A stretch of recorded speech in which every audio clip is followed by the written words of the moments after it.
Nakikita nila si Nightingale at ang dalawa pang kasamahan nito na biglang pumasok sa kubo, bumagsak mismo sa harapan ng kanilang mga paa. Agad na nagayos ng posisyon si Ana upang harapin ang mga hindi inaasahang manlalabag na ito. Ngunit agad na sumigaw si Nightingale sa ating bayani na kunin si Nana ng mabilis. Habang tinutulungan ni Nana si Wendy sa kanyang mga sugat, walang ideya ang ating bayani kung ano ang nangyari sa asosasyon na nagdulot ng pagbalik ni Nightingale na kasama lamang ang tatlong mangkukulam. Iniisip niya kung inatake sila ng mga demonyo at kung tatlo lamang ang nakaligtas, ngunit nagpapasalamat na nandyan si Nana para ikabit muli ang braso ni Wendy.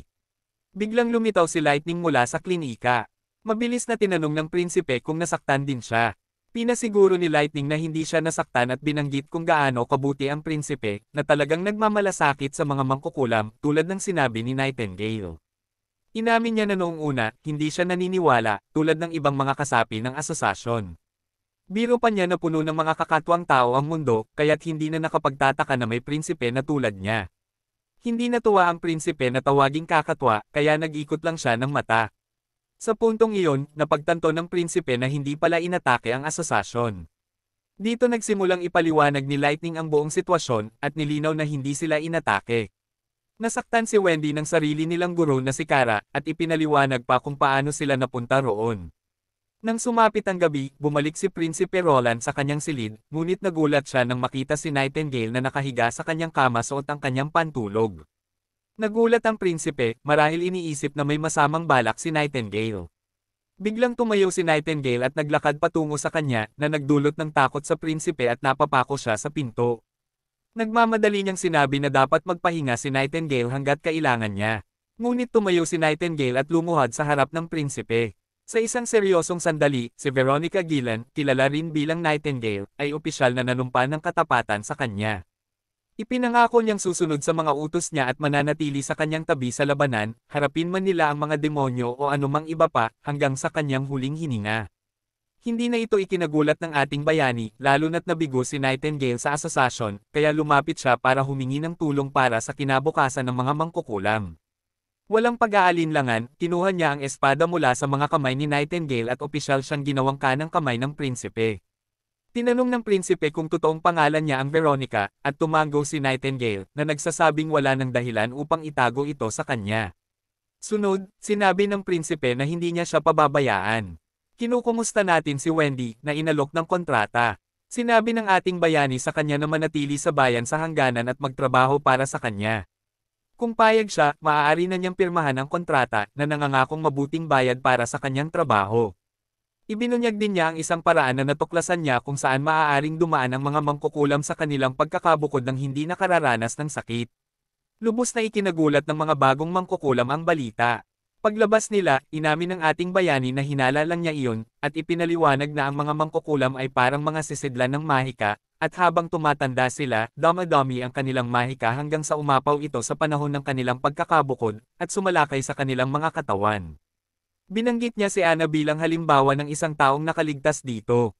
Tinanggihan niya ang ideya ng mga demonyo ang sumasanib sa mga mangkukulam, sa halip ay iminungkahi niya na maaari nilang pamahalaan ang antas ng kanilang sakit sa pamamagitan ng patuloy na pagpapalabas ng kanilang mahika upang mapanatili ang balanse sa loob nila. Ipinangako niya ang isang ligtas na lugar sa bayan sa hangganan kung saan maaaring mag-practice ng malaya ang mga mangkukulam, nang walang diskriminasyon o banta mula sa iba. Naniniwala siya na kung magtagumpay ang kanyang ideya, maaari nilang likhain ang sarili nilang bersyon ng banal na bundok sa mismong mga hangganan na kanilang pinapangarap. Nakapirma na si Wendy sa plano at nagtanong kung saan magsisimula. Sinabi lamang ng ating bayani na manatili siya sa bayan sa hangganan, at sinagot ni Wendy na hindi siya aalis hanggang sa makamit niya ang buong kontrol dito. Habang abala ang prinsipe sa mga bagong dating at sa kanilang pagsasanay sa mahika, nagkaroon ng maliit na usapan sina Nana at Ana tungkol sa mga nagdaang pangyayari. Mukhang humanga si Nana sa wind magic ni Wendy at sa kakayahan ni Lightning na lumipad, na siya ring nagligtas kay Wendy. Ipinahayag ni Ana ang kasiyahan sa pagkakaroon ng maraming kapatid na babae, ngunit binanggit ni Nana na tila tinitingnan ni Nightingale ang ating bayani na may pagmamahal sa kanyang mga mata, isang detalye na hindi dapat ipagwalang bahala. Wala pa ring ideya si Ana sa ibig sabihin ni Nana, ngunit binalaan siya ni Nana na huwag sisihin ito kung hindi niya ito nasabihan ng maaga. At kung hindi kikilos si Ana, baka manalo si Nightingale sa ating bayani. Biglang narinig nila ang alarma, malinaw na tanda na may mali. Dumating ang ulat na may dumating na halimaw na demonyo. Agad na tumakbo ang bayani sa pader at sinalubong ang kanyang mga sundalo. Sinubukan niyang masdan ang panganib ngunit walang demonyo sa paligid. Nagtaka ang prinsipe kung isang maling alarma ito at tinanong ang mangangaso na nagtaas ng alarma. Sinabi ng mangangaso na masusing tingnan at nang gawin niya ito, nakita niyang may anyo ng madilim na ulap na bumubuo. Sa masusing pagtingin, nagulat siyang makakita ng isang hybrid na halimaw mismo sa harapan niya. Isiniwalat ng mangangaso na ito ang parehong hybrid na halos pumatay sa kanya ilang taon na ang nakalipas. Nang marinig ito, nagtagpi-tagpi ang prinsipe. Dapat may intelihensya ang halimaw na ito, hindi tulad ng karaniwang mga halimaw na sumusugod lang at namamatay, ngunit nakaligtas ang halimaw na ito sa loob ng maraming taon at palaging umaatres kapag nararamdaman nitong may panganib. Nang marating ng halimaw ang pader, bigla itong huminto na ikinapagtataka ng lahat. Hindi inaasahan, tumalon ito sa ere, at agad na iniutos ng prinsipe ang kanyang mga sundalo na atakihin ito. Bago sila makakilos, nasa ere na ang halimaw, bumagsak ito sa pader sa itaas. Gulat ang ating bayani nang makita kung paano matalino nitong Tina target ang pinakamahina na bahagi ng pader, na nagpapatunay sa huling pagdududa ng bayani tungkol sa katalinuhan ng halimaw na ito. Pagkatapos makarating ng demonyo sa kabilang bahagi ng pader, iniulat ng mga sundalo na papunta na ito sa bayan. Inutusan ng bayani ang kanyang ikalawang pangkat ng sundalo na samahan siya, habang ang backup na pangkat ay nanatili sa pader para sa ngayon. Marcha ang bayani patungo sa bayan kasama ang kanyang platen, pinagsisisihan na minamaliit ang katalinuhan ng mga halimaw na ito. Sa wakas, nang marating nila ang kinaroroonan ng halimaw, natanggap nila ang masaklap na balita na may nabuhay na nilamon ng halimaw sa bayan. Puno ng dugo ang mga mata ng bayani bago pa niya mapatay ang halimaw na nagbigay ng takot sa lahat. Ngunit hindi siya nagpatalo sa takot at inutusan ang lahat na manatiling mataas ang alerto. Muling lumitaw ang halimaw, dinakip ang isa pang sibilyan. Agad na pinayuhan ni Prinsipe Roland ang lahat na mag-ingat dahil walang magawa ang mga sundalo laban sa halimaw. Hindi nila magamit ang kanilang mga baril dahil sa takot na tamaan ang mga sibilyan sa kaguluhan. Hindi lamang iyon, hindi man lang makalapit ang mga sundalo sa halimaw na ito. Inutusan ni Iron Axe ang kanyang mga sundalo na umakyat sa mga bubungan at mataas na lugar upang magtama ng maayos nang hindi nasasaktan ang mga sibilyan. Agad namang umakyat ang mga sundalo sa bubungan upang kunin ang kanilang mga posisyon. Sa kabila ng mga kahirapan, nagawa ng mga sundalo na barilin ang sobrang laki ng ulo ng halimaw, ngunit bahagya nilang nakaligtaan ang kanilang target. Tumingin pabalik ang halimaw na may galit na mukha. Ngunit bago pa ito makapanakit, lumapit agad si Iron Axe at binaril ang ulo ng halimaw. Sa wakas, napaghiganti ang mga inosenteng buhay na kinuha ng halimaw na ito.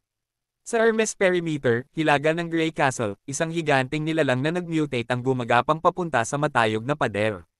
Nanginginig ang mga kabalyero sa pader habang pinagmamasdan ang kalakihan ng papalapit na halimaw. Pagkatapos ay sumampa ang halimaw sa bubungan, naglalaway ito at agad na nagtutumulan sa nakita nitong mga tao sa malapit. Walang pag-aatubili, binuksan ng halimaw ang napakalaking bibig nito, at nagpakawala ng isang buong hukbo ng mga halimaw na nagmamarcha palabas mula sa kanyang tiyan. Napagtanto ng mga sundalo na sila'y naipit at walang makitang daan ng pagtakas.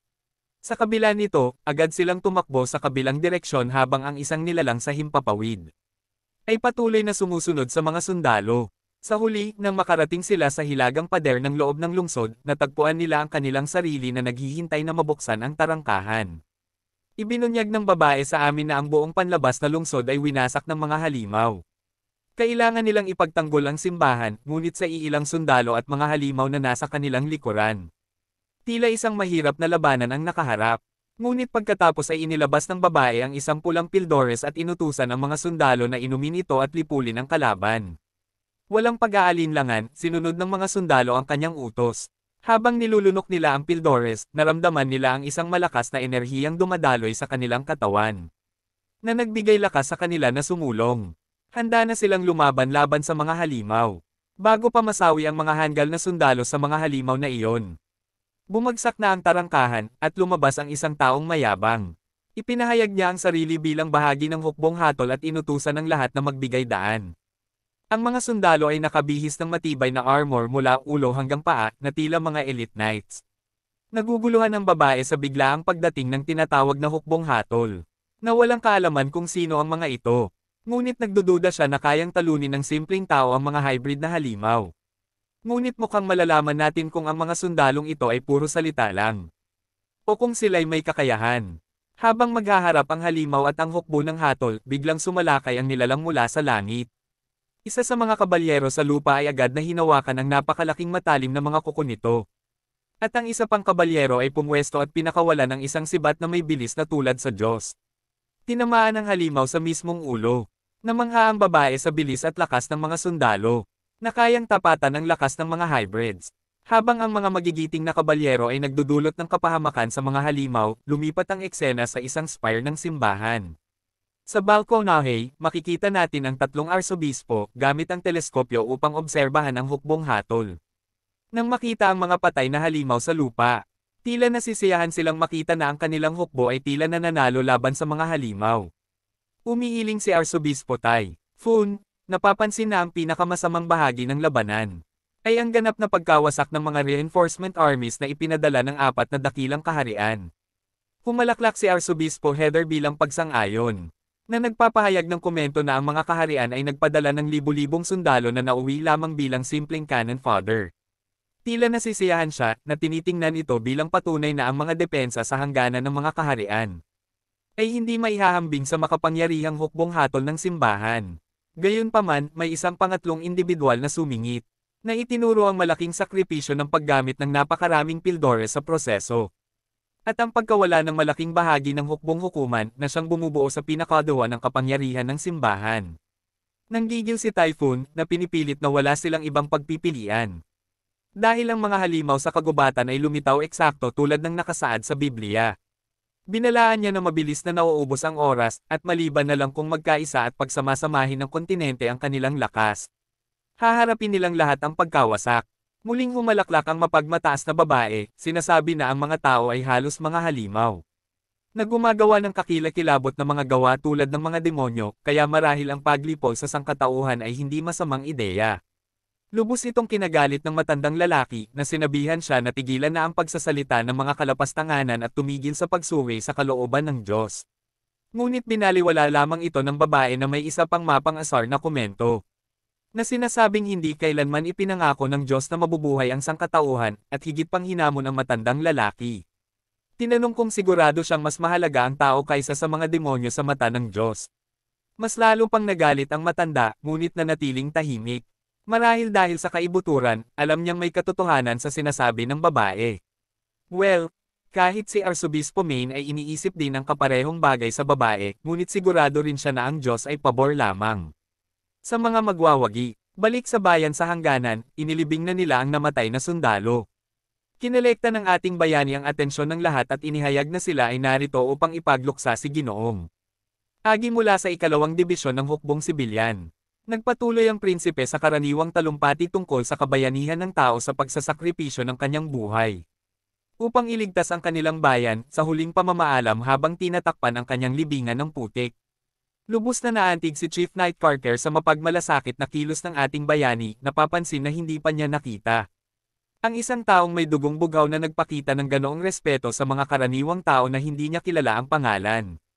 Ipinaliwanag ng ating bayani, na ang pagbibigay ng tamang pamamaalam ay nararapat. Lalo na dahil ang bayan sa hangganan ay hindi pa kailanman nagdaos ng maayos na libing para sa mga nawala sa mga halimaw. At nararapat silang higit pa sa isang mabilis na hinukay na hukay. Bukod dito, naniniwala ang prinsipe na ang pagdaos ng mga libing na ito ay nagsisilbing layunin ng kagandahang asal at nagpapalakas ng morale. Ipinapaliwanag niya na kapag inisip ng mga tao kung sino at ano ang kanilang ipinaglalaban, maaaring itong magdulot ng malalim na pagbabago sa isang hukbo. Layunin niyang palakasin ang kalooban ng lahat upang maibalik ang border town sa tamang landas. Dumating ang asawa ng yumaong sundalo kasama ang dalawa nilang anak, ang isa'y napakaliit pa. Nagtataka ang mga sundalo sa paligid kung paano na siya magpapatuloy sa buhay ngayon, ngunit biglang lumapit ang isang kalbong lalaki at ipinaliwanag na makakatanggap siya ng sahod ng kanyang asawa, dagdag na pera, at lahat ng pangunahing pangangailangan upang makaraos. Habang nag-uusap sila, biglang naramdaman ni Vice Captain Vanner ang presensya ng isang tao malapit sa kanila.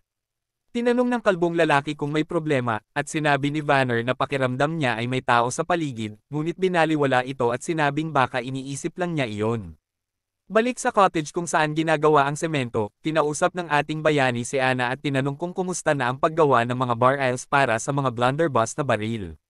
Matamis na ipinaliwanag ni Ana na dahil sa bagong makina na pinapagana ng singaw, nagagawa na ng mga panday ang karamihan ng mabibigat na trabaho.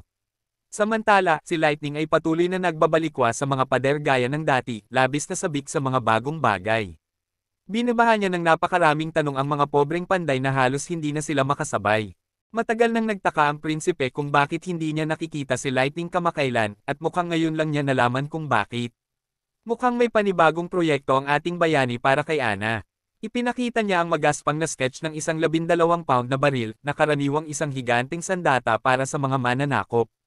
Pumalaot ang prinsipe sa mga teknikal na detalye kung paano gumagana ang mga ito, ngunit parang wala sa isip ni Ana ang lahat ng sinasabi niya. Pagkatapos, inutusan siya ng prinsipe na gamitin ang 2 butas sa lupa upang gumawa ng molde para sa mga cannonball. Agad namang nagsimula si Ana sa trabaho at nagbuhos ng tunaw na metal sa mga butas, habang binalaan siya ng prinsipe na huwag tumitig sa maliwanag na lava. Agad namang pumikit si Ana. At nagsimulang mamula ang ating bayani bago siya kumilos upang panasan ang pawis mula sa mukha ni Ana. Nakakatawa talagang isipin na sa kabila ng nagyayelong temperatura sa lugar na iyon, nagpapawis pa rin ang mga taong ito. Mukhang napansin ng kabalyero na may higit pa sa simpleng pagpupunas ng pawis ng prinsipe, at lalo pang pinatunayan ng pamumula ng prinsipe ang kanyang nararamdaman, at si Ana ay namumula rin. Samantala, may isang lalaking labis na natakot nang makita ang ating bayani, ang ika-4 na prinsipe ng Grey Castle, na lantaran ng kumukupkup sa mga mangkukulam. Halos tumatakbo na siyang iulat ito pabalik sa hari. Hindi niya alam kung ano ang gagawin. Dahil siguradong especially iya ang taong ito na ipinadala ng bagong hari na si Timothy. Ang talagang gumugulo sa isipan ng taong ito ay kung paano lang parang normal ang mga tao sa pakikisalamuha sa mga mangkukulam. At huwag mo siyang pagsimulan tungkol sa iba pang kakaibang bagay na nakita niya. Tulad ng higanteng pader na biglang lumitaw sa hangganan. Mga bakal na stick na nagpapalabas ng mga bala upang pumatay ng mga demonyo. At ang katotohanan ang mga mangkukulam ay tinatrato ng prinsipe na parang mga karaniwang tao lang. Lahat ng ito ay nagpapaisip sa kanya na parang isinumpa ang bayan na ito. At pakiramdam niya ay may kinalaman sa itim na mahika ang kanyang dinarones. Kung hindi lang sila nag-alok ng malaking halaga ng pera sa kanya. Hindi siya kailanman pumayag na mag-espiya sa lugar na ito na parang sira. Mukhang sablay na sablay ang taong ito sa kanyang tanging trabaho bilang especially iya, dahil makikita natin sa likuran si Vanner. Nakaagad kinikilala ang kakaibang nilalang at sinabihan siyang huminto sa kanyang ginagawa. Kumalat ang balita na may especially iya sa kanilang paligid. Walang ideya ang pobreng lalaking ito kung ano ang gagawin habang paparating na ang galit ng mga tao upang kunin siya. Ang naiisip lang niya ay baka ang ika-4 na prinsipe ay kumukuha ng kapangyarihan direkta mula sa Diablo. Sa loob ng kastilyo, muli nating natagpuan ang konsul. Nababaliw na siya sa huling utos ng prinsipe. Bumili ng 2 bangka, ngunit huwag kumuha ng mga kapitan at tripulante. Paano naman daw niya pipalutangin ang mga bangka kung walang tripulante? Lubos na siyang pagod sa mga kahindek-hindek na utos na palaging nauuwi sa tagumpay ng prinsipe. Biglang may kumatok sa pintuan. Ipinabatid ng isang sundalo na nahuli nila ang isang daga. Isang lalaki na nagngangalang Cole, kilala rin bilang Groundhog, na tila especially iya ni Prinsipe Timothy. Napag-alaman na ang taong ito ay matagal nang namumuhay sa ilalim ng peking pagkakakilanlan, nagkukunwaring isang residente ng border town.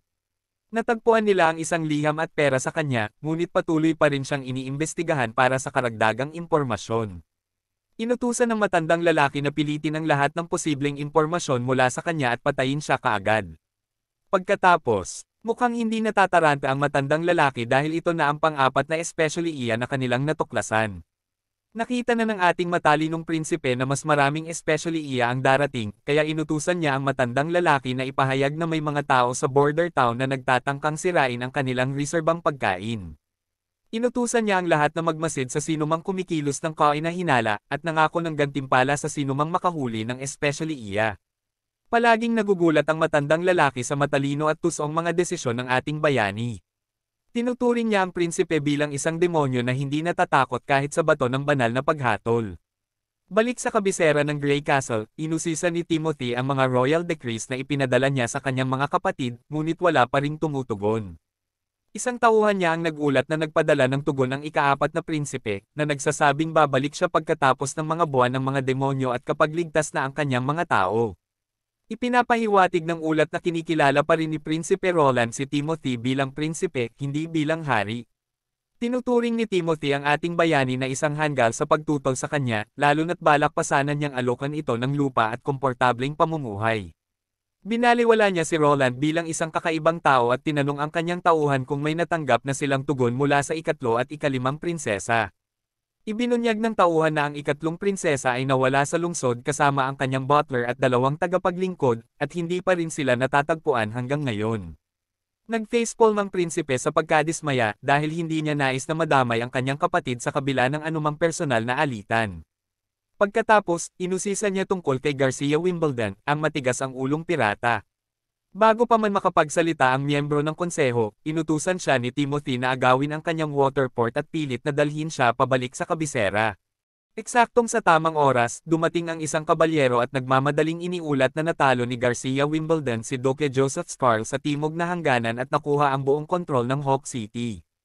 Ang balitang ito ay lubhang nagpatakot kay Timothy at lalo siyang nalugmok sa kawalan ng pag-asa nang marinig niya na kinoronahan ni Garcia ang sarili bilang reyna ng Clearwater sa basbas ng mga lokal na dukesa, at ang buong timog na bahagi ng Grey Castle ay humiwalay.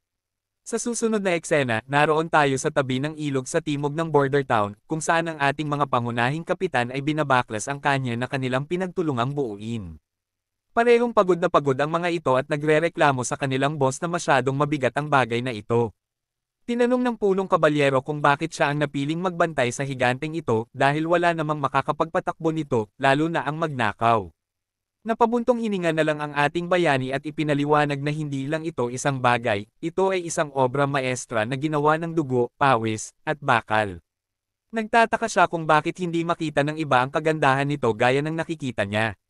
Lumipat na tayo, at sabik si Lightning na linisin ang bar aisles, kaya binigyan siya ng ating bayani ng pahintulot na ituloy ito. Habang masayang ginagawa ni Lightning ang kanyang trabaho, naguguluhan ang kabalyero at tinanong kung bakit hindi ginagamit si Lightning. Ipinaliwanag ng ating bayani na nagpilit si Lightning na magtrabaho ng libre basta't patuloy na gumagawa ang prinsipe ng mga kagiliw-giliw na bagay.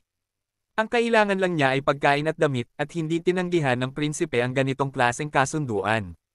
Matapos linisin ni Lightning ang bar aisles at iulat na wala ng laman, sabik siyang naghihintay sa susunod na hakbang. Bago tayo magpatuloy, pinaalala ng ating bayani sa kanyang mga sundalo na alalahanin ang unang hakbang, tiyakin na walang anumang bagay na nakabara sa loob ng bar aisles. Ang susunod na hakbang ay maglagay ng pulbere at ilagay ang kanya na bola sa itaas, siguraduhing itulak ito ng maayos upang matanggal ang anumang hangin. Pagkatapos, maglagay sila ng mitsa upang simulan ang selebrasyon. Kapag handa na ang lahat, iniutos ng prinsipe sa lahat na lumayo at sinindihan ang mitsa. Agad itong nagsimulang sumiklab, kaya't tinakpan ng lahat ang kanilang mga tainga upang hindi mabingi. Boom! Tumama ang kanyan bola sa target na dummy at tumagos ito sa dibdib ng dummy. Habang nagdarasal ang mga ngaso sa Diyos sa harap ng ganitong nakamamanghang kapangyarihan, pati si Vanner ay sobrang namangha. Kahit na nasira na ang dummy, patuloy na lumipad ang kanyan bola sa loob ng 100 metro, na pinapatunayan na ang misyon nila ay isang ganap na tagumpay. 12,000 kanyan ang teoretikal na kayang tumama sa libo-libo, kaya't magpatuloy na tayo. Solid ang mga unang putok. Iginagalang ng kabalyero ang kapangyarihan ng armas, ngunit nag-aalala siyang masyadong mabigat ito para dalhin. Ang paglilinis, pagload, at pagdadala ng mga kanyan bola at pulbere ay isang abala. Tumango ang ating bayani, sinasabing sulit ang pagod kung ito ay magdudulot ng madaling pagkamatay sa mga hybrid na demonyo. Iniisip na niya na gamitin ang mga barko upang lutisin ang problema ng bigat, at humingi siya ng tulong sa matandang konsul upang makuha ang mga bangkang pandagat mula sa Willowtown. Ang kontrol ng hangin ni Wendy ay magpapabilis ng transportasyon para sa parehong sibilyan at kanyan, na makakatulong sa kanilang estratehiya laban sa duke ng Longsong Fortress. Iniisip niya ang isang pincer attack sa pamamagitan ng pag-atake sa likuran ng hukbo ng duke. Ngunit binasag ng matandang lalaki ang kanyang pangarap ng barko sa pagsasabing hindi nila kayang bilhin ang mga bangkang pandagat. Ang isang dobleng masted na bangka ay nagkakahalaga ng napakalaking 120 gintong barya, at hindi pa kasama ang mga tauhan na nagkakahalaga ng halos 200 gintong royals.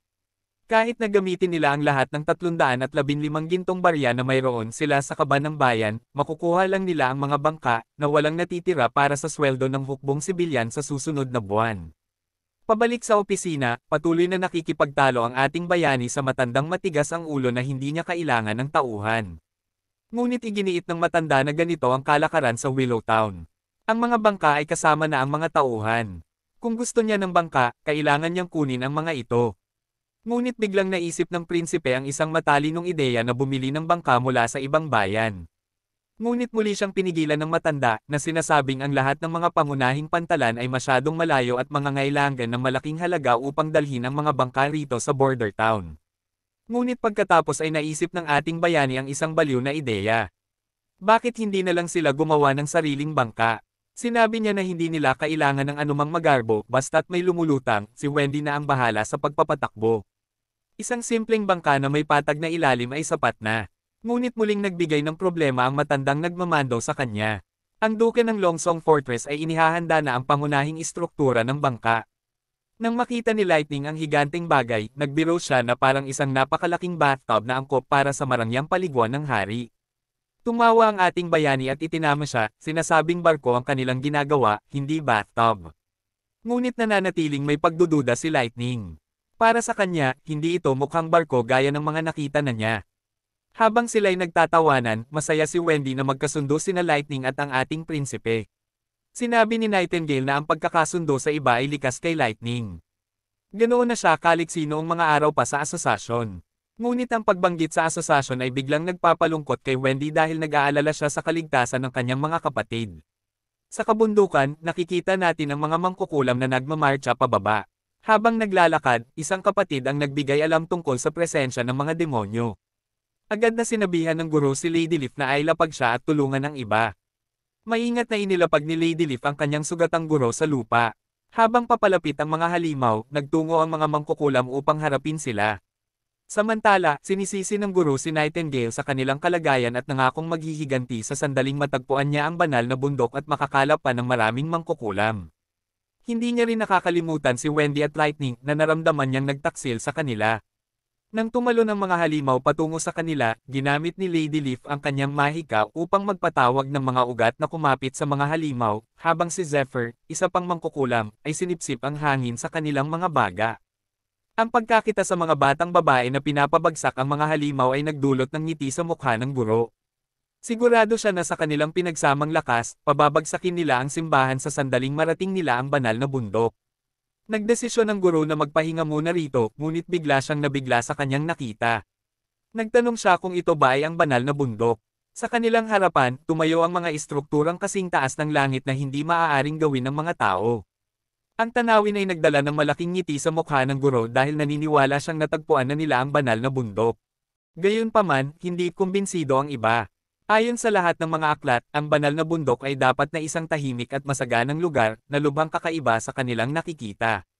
Bagamat nagdadalawang isip pa rin si Leaf, nagwawala na ang guro sa sobrang tuwa dahil sa mga engranding istruktura at buong-buo ang paniniwalang ito na nga ang banal na bundok.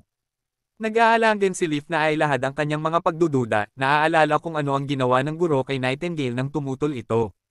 Pakiramdam ni Leaf na wala na siyang ibang pagpipilian, kaya't nag-umpisa siyang maglakad ng labag sa kanyang kalooban. Tiyak niyang hindi titigil ang guro hanggat hindi nila nalilibot ang buong lugar. Habang naglalakad sila, bigla na lang bumagsak ang isa sa mga mangkukulam. Sinubukan ni Leaf na huminto upang ipagluksa ang kaibigan, ngunit sinaway siya ng guro na magpatuloy sa paglakad, binabantaan siyang maaaring mga hulugan ng kanilang kamatayan ang paghinto, lalo na kung abutin sila ng gabi. Nagsimula nang umiyak si Leaf, hati ang damdamin sa pagitan ng pagdadalamati at sa mga agarang utos ng guro. Ipinilit ng guro na ang pagtagal sa lugar na iyon ay mag-aanyaya lamang ng pag-atake mula sa mga demonyo. Nagpatuloy sila, ngunit may isa pang mangkukulam na napansin na naglaho na ang bundok na kanilang tinutumbok. Lubos itong ikinagulat ng guro na, aminin na natin, kumikilos na parang isang malupit na diktador kaysa sa isang mapagmalasakit na tao. Lumulubog sa kawalan ng pag-asa ang guro, naaalala ang isang lungsod na tila isang ilusyon na hindi maabot sa langit, naglalaho tuwing lumulubog ang araw. Idineklara ng babaeng ahas na isa lamang itong ilusyon, na narinig na niyang madalas itong nangyayari sa dagat, ngunit bihira raw itong mangyari sa lupa. Biglang may lumapit sa kanila, kinumpirma ng isa pang mangkukulam na 3 demonyo muli ang mga ito. Ngunit sa pagkakataong ito, malinaw na ang bagong banta na ito ay hindi karaniwang demonyo. Inatake ng mahiwagang nilalang ang isa sa mga mangkukulam gamit ang isang sandata, na ikinagulat ni Leaf at napatigil siya habang pinapanood ang pagkamatay ng kaibigan, tinamaan ng mahabang sibat sa dibdib sa isang iglap. Tinitigan ni Leaf ang pinanggalingan ng sibat na puno ng hindi makapaniwalang takot. Nasa harap nila ang mga nilalang na mestizo, nakasakay sa mga demonyong hayop. Sa tindi ng kanilang katawan, hindi nakatakatakang natamba ang batang babae sa isang hampas lamang. Kaagad na ginamit ng isa sa mga mangkukulam ang kanyang kapangyarihan upang gawing latian ang lupa, ngunit madali lamang tumalon mula sa kanilang mga sinasakyan ang mga nilalang at tumalon sa harap mismo ng mga kababaihan. Isang halimaw ang pumalakpak ng malakas, tinamaan ng isang mangkukulam ng matinding puwersa, at nagkalat ang dugo, ikinagulat at ikinatakot ng mga kapatid. Nahaharap na ngayon sa natitirang mga kapatid na nanginginig sa takot, napansin ng isang halimaw ang isang babaeng pula ang buhok sa kanilang gitna. Nanlambot ang mukha ng pulang buhok habang lumalapit ang nilalang, may nakalaylay na maladilaan nitong appendage mula sa bibig na malayo sa karaniwang dila. Bago pa maabot ng halimaw ang pulang buhok, tinamaan ito ng isang bolang apoy. Bagamat mas lalo lang itong naiinis kaysa nasasaktan, hinailan ng pulang buhok ang kamay ng traumatized na babaeng may kahel na buhok at hinimok itong tumakbo. Ngunit labis ng takot ang kahel na buhok na nakalimutan na nitong kumilos. Ang isa pang mangkukulam ay nagdesisyong lumaban, kinuha ang kanyang puwer, ang maliit na pana na mukhang laruan lamang, ngunit sinipa siya ng halimaw sa dibdib. Lumipad siya at bumagsak sa lupa, at hindi na nakakagulat kung mamatay siya sa isang suntok lamang. Sa kabila ng pagkamatay ng kanyang mga kaibigan, muling ginamit ni Wendy ang kanyang ugat na mahika upang subukang pabalutin ng mga halaman ang isa sa mga halimaw, balot mula ulo hanggang paa. Ipinadala ng babaeng ahas ang kanyang ahas upang umikot sa halimaw, at magkasama nilang ibinaba ang makapangyarihang nilalang sa kanyang mga tuhod. Hinimok ni Wendy ang lahat na tumakas habang pinipigilan niya ang halimaw. Samantala, ang isa pang halimaw ay agad na kinuha ang isang sibat, at itinapon ito sa halimaw mula sa kanyang likod. Habang sinusubukang ihagis ang sibat, lumubog ang mga paa nito sa malambot na lupa. Gayunpaman, nagawa pa rin ng halimaw na ihagis ang sibat ng may napakabilis na bilis, na nag-iiwan lamang ng bakas ng kulay rosas na liwanag habang tumama ito sa target, nag-iiwan ng usok sa pagbangga. Nagawang maiwasan ni Wendy ang pag-atake, ngunit biglang pinakawala ng isa pang halimaw ang kanyang mga kapangyarihan ng kuryente, tinamaan ang lahat sa saklaw. Sa wakas, tanging si Wendy at ang arroganting babaeng ahas ang natira. Ayaw pa rin ni Wendy na tanggapin ang katotohanan na ito na ang naging anyo ng kanilang mundo. Naglakad ang halimaw patungo sa babaeng ahas, at sa susunod na sandali, inabot ng halimaw ang kanyang malaking kamay at dinakip siya kaagad. Habang itinaas siya, pinalabas niya ang kanyang mga makamandag na ahas, at ang isa sa kanila ay kumagit sa dila ng halimaw. Agad na lumabas ang pulang usok mula sa halimaw. Inis na kinuha ng halimaw ang mga ahas at piniga ang mga ito ng matindi, at naglabasan ng luha ng guro habang nakamasid si Wendy sa takot. Bigla na lang ibinagsak ng demonyo ang babaeng ahas sa lupa, at siya mismo ay mukhang hirap huminga. Ang babaeng ahas ay tila nararapat lamang sa kanyang pagkatalo dahil siya'y nakakaasar simula pa nang dumating siya sa kwentong ito. Sa wakas, nanginig ang mga binti ng halimaw at bumagsak ito sa mga tuhod. Ang pulang usok ay ganap na lumabas mula sa lalagyan sa kanyang likod, at bumagsak ng patay ang higanting nilalang. Mukhang nagsimula ng matanto ni Wendy kung paano labanan ang mga nilalang na ito. Tinitigan niya ang isa pang halimaw na pumapalag sa latian, sumisigaw at nakulong.